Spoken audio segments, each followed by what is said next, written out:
ఈరోజు మనం గడ్కోల్ గ్రామం దగ్గర ఈ పూల తోటలలో పెట్టిన తేనె బాక్సుల దగ్గర మనం తేనె హార్వెస్టింగ్ చేయడం జరుగుతుంది. మీరు చూడవచ్చు, ఈ నూల తోట చాలా బాగా అద్భుతంగా పచ్చగా పూతోట ఉన్నది. దీని పక్కనే మనం ఇక్కడ తేనెటీగ బాక్సులు పెట్టడం జరిగింది.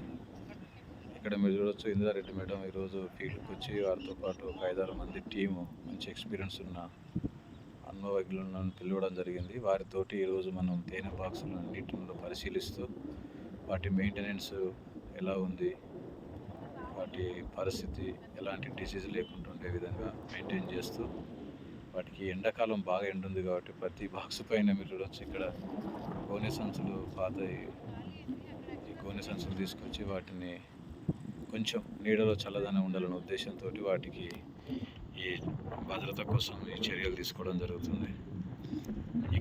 ఇక్కడనే పక్కన ఇక్కడ తోటలు చూడవచ్చు, పచ్చగా వాతావరణం, కొండగుట్టల ప్రాంతం అంతా. ఇలాంటి ప్రాంతాలలో తేనె బాగా న్యాచురల్గా వస్తుంది.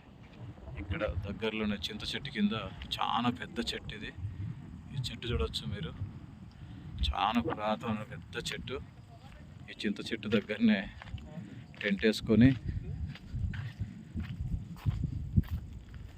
ఈ చింత చెట్టు కింద చాలా పెద్ద చెట్టు ఇది, ఎన్నో సంవత్సరాల చెట్టు. దీని పక్కనే టెంట్ వేసుకొని వీళ్ళు ఇక్కడ తేనె హార్వెస్టింగ్ చేయడం జరుగుతుంది. మేస్త్రి మంచిగా కూర్చొని ఇప్పటి వరకు చూడవచ్చు, లోపల ఒక 4-5 డ్రమ్ములంతా హనీ కలెక్షన్ చేయడం జరిగింది. ఒక డ్రమ్ము 25 కేజీల వరకు వస్తుంది. ఇట్లాంటి ఒక 5-6 డ్రమ్ముల వరకు తేనె సేకరించడం జరుగుతుంది. మంచి క్వాలిటీ హనీ.